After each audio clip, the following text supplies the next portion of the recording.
সবাই এসে গেছো? এবার তাহলে চুপ করে বসো, আমি আমার ঝুলি থেকে গল্প বার করি। শোনো, এক গ্রামে এক ব্রাহ্মণ ও ব্রাহ্মণী বাস করত। একদিন হয়েছে কি, একটা সুখবর শুনেছো গিন্নি? আমাদের জমিদার মশাইয়ের পুত্র সন্তান হয়েছে। তাই নাকি? তা বেশ, এ তো আনন্দেরই কথা, কিন্তু তোমায় যেন একটু বেশি খুশি মনে হচ্ছে। তা হবে না, জমিদার মশাইয়ের অনেক দিনের স্বাদ পূর্ণ হয়েছে। প্রাসাদে উৎসব হবে, আর সেই উপলক্ষে ব্রাহ্মণ পর্যন্ত হবেই হবে। আহ, কতদিন যে সেসব রাজেও কিও খাবার খাইনি, এবার এবার একেবারে কবজি ডুবিয়ে খাবো। আহা, গাছে কাঁঠাল আর গোঁফে তেল, আগে তো নেমন্তন্ন করুন। ওই ওই শোনো, বলতে না বলতে। শোনো শোনো শোনো শোনো দিয়ামন, খুশির কথা বলি শোনো সকল প্রজাগণ। মহান জমিদারের হলো পুত্র সন্তান, সেই আনন্দে প্রাসাদে কাল বস্ত্র হবে দান, আর দ্বীপ্রহরে সেথায় হবে ব্রাহ্মণ ভোজন। যেথায় যত বামুন আছো রইল নিমন্ত্রণ। শুনলে কি বলে গেল? শুনলে? হ্যাঁ, এদেশে বামুনের সম্মান এখনো আছে। গোবিন্দ গোবিন্দ, পেট ভরলেই আনন্দ। গিন্নি, আজ রাতে আর খাবো না, উদরকে একটু বিশ্রাম দিতে হবে। কাল দ্বীপ্রহরে মহাভোজ। শুধু নিজের কথাই ভাবছো, আমার বুঝি ভালো মন্দ খেতে ইচ্ছে করে না? আচ্ছা পেটুক তুমি। আহা, চড়ছো কেন?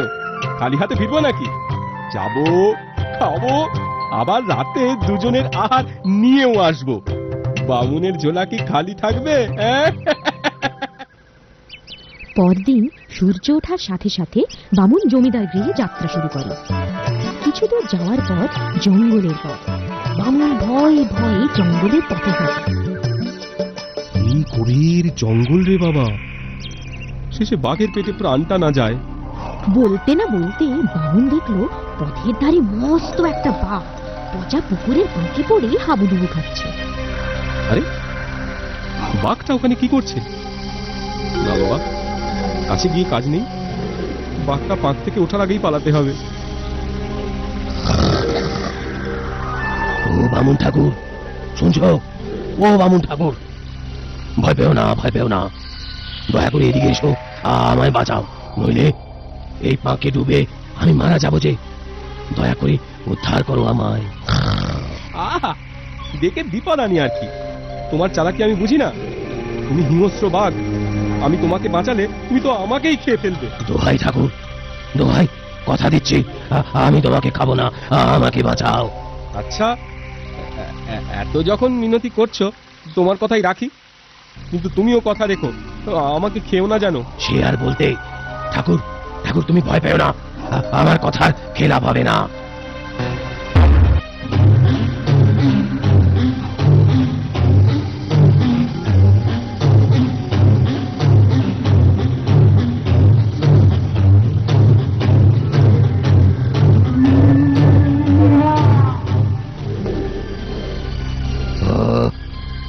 বাঁচলাম।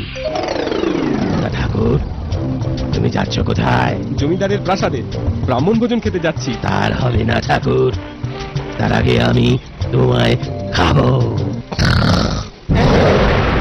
কি বাবু, তুমি আমাকে কথা দিলে যে আমায় খাবে না, আর এখন এমন কথা বলছো কেন?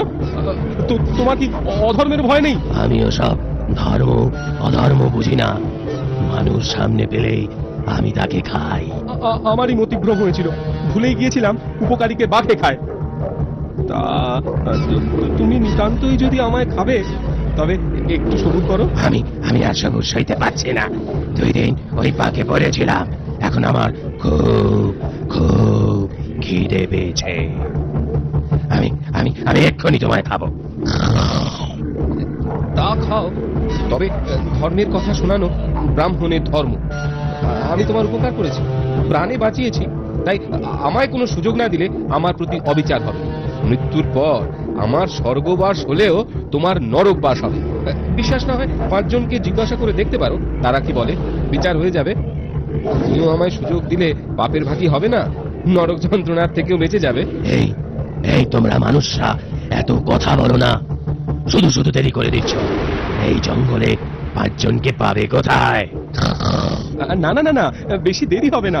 ওই নদীর দিকে চলো, সামনে যাকে পাবো তাকেই জিজ্ঞাসা করব। আচ্ছা তাই চলো, বাঘের থেকে বাঁচলাম, এবারে বাপের থেকে বাঁচি।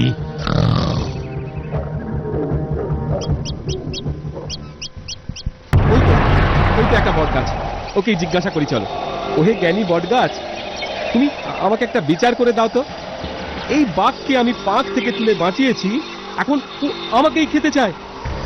আমাকে খাওয়া ওর উচিত কি? নিশ্চয়ই উচিত। বলো কি, এ কেমন বিচার? হ্যাঁ, আমি ওর উপকার করলাম, প্রাণে বাঁচালাম, আর ও আমাকে খাবে? তা তো খাবেই। তুমিই বিচার করে দেখো, এই আমি কত লোককে ছায়া দিয়ে উপকার করি। আমার ছায়ায় কত পথিক ঘুমোয়, বিশ্রাম করে। মানুষের শ্বাস প্রশ্বাসের বায়ু তাও আমি যোগান দিই, আর তারা আমার পাতা ছেড়ে ডাল ভাঙে, আরো নানাভাবে আমাকে কষ্ট দেয়। উপকার করি বলেই তো আমায় শাস্তি পেতে হয়। তবে বাঘই বা তোমাকে খাবে না কেন? কি বামুন ঠাকুর, শুনলে তো? আর দেরি করে লাভ কি? থামো তো বাবু, সবে তো একজন হলো, এখনো 4 জন বাকি। সবুর আর হয় না। আরে ওই তো একটা কাক, এবার ওকেই জিজ্ঞাসা করি। ওহে বিচক্ষণ কাক, শুনে বিচার করো দেখি। আমি এই বাঘকে পাঁক থেকে তুলে এনে প্রাণে বাঁচিয়েছি, এখন ও আমাকেই খেতে চায়।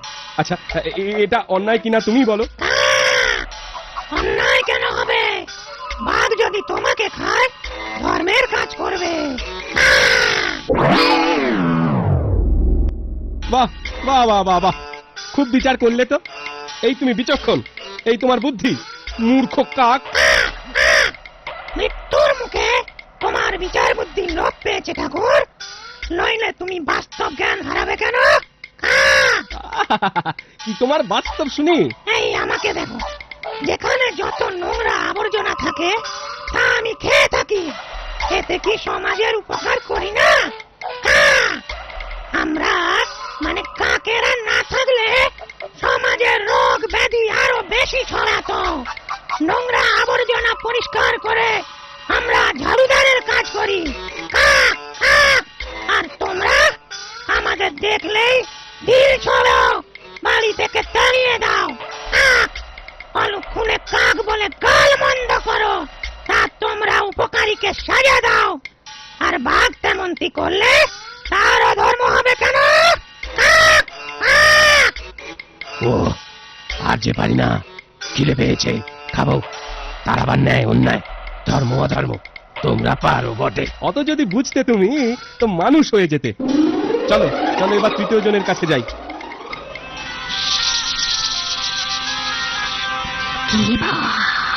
কে বামুন ঠাকুর, তোমরা একসাথে কোথায় চললে? ব্যাপারটা কি বলো দেখি। বামুন ঠাকুর, ওই তো 3য় জন, ওকেই জিজ্ঞাসা করো না। শোনো হে সাপ, তোমার বিচার বুদ্ধি দেখি। এই বাঘ আমায় খেতে চায়, অথচ আমি ওকে প্রাণে বাঁচিয়েছি। উপকারীকে খাওয়া তো পাপ, কি বলো সাপ? কেন পাপ হতে যাবে কেন? এটাই তো রীতি। বাঘ মানুষকে খাবে না তো কি শাক পাতা দুব্ব ঘাস খাবে? না না না না, কিন্তু আমি তোর উপকার করেছি। উপকার কি আমি করি না? চাষের জমির পোকামাকড় ইঁদুর খেয়ে আমরা ফসল বাঁচাই, সেই ফসল খেয়ে মানুষ বেঁচে থাকে, পরে আমাদের উপকার মনেই রাখে না, দেখলেই মারতে আসে, বিষ দাঁত ভেঙে দেয়, ঝাঁপিতে আটকে রাখে, আরো কত না অত্যাচার করে মানুষ। তাই সব যদি পাপ না হয়, তো বাঘের বেলায় তা পাপ হতে যাবে কেন? তো তোমায় বিচার করতে বলাই ভুল হয়েছে। সাপের আবার পাপের বিচার, যত সব। এ বামুন ঠাকুর, এখনো তোমার সন্দেহ মিটলো না? বিচার তো হয়ে গেল, এবারে এসো তোমায় খাই।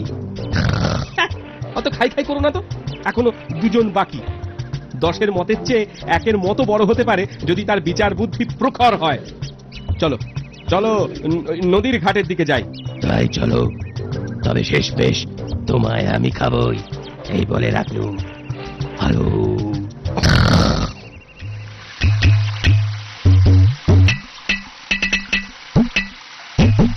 ঠাকুর, ওই হাঁড়িকে জিজ্ঞেস করো, দেরি করো না, খিদেতে পেট চ চ করছে।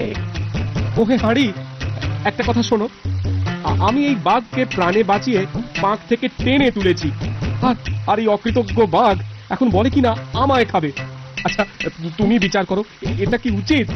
এতে আর সন্দেহ কি? বাঘের উপকার করেছো বলে তুমি তো আর মাথা কিনে নাওনি। আমিও তো কত লোকের উপকার করি, লোকে আমাতে জল রাখে, ভাত রাঁধে, আরো কত কি করে। শেষে এই উপকারের জন্য আমি কি পুরস্কার পাই জানো? হয় আগুনের উপর জ্বলে পুড়ে মরি, না হয় কাজ পুরোলে আমাকে ফেলে দেওয়া হয়। সেই জন্যই বলছি, উপকার করলে তার ফল এভাবেই ভোগ করতে হয়। সুতরাং বাঘ তোমাকে খাবে, এতে আর অবাক হওয়ার কি আছে? শুনলে না, আর কারোকে জিজ্ঞেস করে কাজ নেই। এসো, এবার তোমার ঘাড় মটকাই। এই তোমাদের বড় দোষ, এতটুকু ধৈর্য নেই। আর তো মোটে একজন বাকি, সে যদি বলে এও, তখন আমারও কোনো দুঃখ থাকবে না, তোমারও কোনো পাপ হবে না। ও শেয়াল পণ্ডিত, পালিও না, তোমার কোনো ভয় নেই, ভয় নেই। মানুষ ছেড়ে বাঘ শেয়াল খাবে না। তুমি বরং আমাদের একটা বিচার করে দাও ভাই। কিসের বিচার? দূর থেকেই বলো, ওই বাঘকে আমি একটুও বিশ্বাস করি না। তোমাকে দেখে আমি একটু ভরসা পেলাম। তুমি পণ্ডিত, এতক্ষণ সব মূর্খদের কাছে বিচার চাইছিলাম জানো। ঠাকুর, ভূমিকা ছেড়ে আসল কথা বলো, আমার আবার তাড়া আছে। শোনো শেয়াল পণ্ডিত, হয়েছে কি, আমি অকৃতজ্ঞ বেঈমান বাঘকে প্রাণে বাঁচিয়েছি। ও পাকে ডুবে মরছিল জানো, তা ওকে বাঁচাবার পর আমাকেই খেতে চাইছে, অথচ আগে কথা দিয়েছিল আমার কোনো ক্ষতি সে করবে না। এটা কি কথার খেলাপ নয়? হ্যাঁ, এটা কি অন্যায় নয়? হ্যাঁ, তুমি বিচার করো। কি বাঘ, তুমি কথা দাওনি যে আমায় খাবে না? তা দিয়েছিলুম বটে, তাতে কি? কথা রাখতে গেলে তো আমায় ঠকতে হবে, না খেয়ে মরতে হবে। কথার দামের থেকে আমার কাছে নিজের প্রাণের দাম ঢের বেশি। তোমাদের কথা আমি কিছুই বুঝতে পারছি না। আর বিচার করতে গেলে আগে স্থান, কাল, পাত্র বিচার করতে হবে। তাই ঘটনা কোথায় ঘটেছিল? ওই দিকে একটা পচা পাঁকের পুকুর আছে, সেইখানে। আমায় যদি সেখানে নিয়ে যেতে পারো, তাহলে ন্যায় বিচারের সুবিধে হয়। তা বেশ, তাড়াতাড়ি চলো, সেখানেই যাই। খিদের জ্বালা আর সহ্য হয় না। বাঘ আগে, ব্রাহ্মণ মাঝে, আর শিয়াল পিছনে, এইভাবে তারা সেই পুকুরের কাছে এলো। কি বাঘ মামা, তুমি কোথায় পড়েছিলে? দেখাও তো। এই যে, এইখানে আমি পড়েছিলাম। ঠিক যে জায়গা থেকে বামুন ঠাকুর তোমায় উদ্ধার করেছে, সেই জায়গা দেখাও। কি বামুন ঠাকুর, বাঘ কি ওইখানেই পড়েছিল তো? না, মনে হচ্ছে আরো একটু এগিয়ে, আরো একটু দূরে। শোনো বাঘ মামা, চালাকি করো না। বিচারে বিলম্ব হলে তোমারই ক্ষতি। তুমি আরো একটু এগিয়ে যাও। হ্যাঁ, ঠিক ওই জায়গা থেকেই আমি বাঘকে উদ্ধার করেছিলাম। টেনে হিঁচড়ে অনেক কষ্টে বাড়ি তুলেছিলাম। কেন বাঘ নিজে উঠতে পারতো না?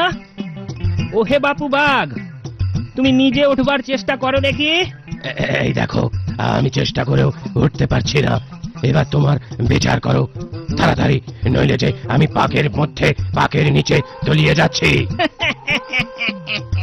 তলিয়ে যাচ্ছ? তা বেশ, এ তো সুখের কথা।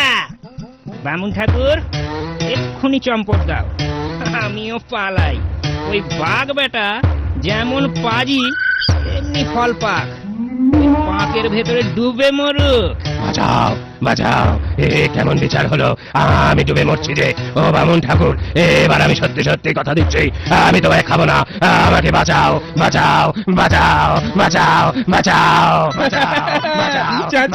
চেঁচাও, এবার যত পারো চেঁচাও।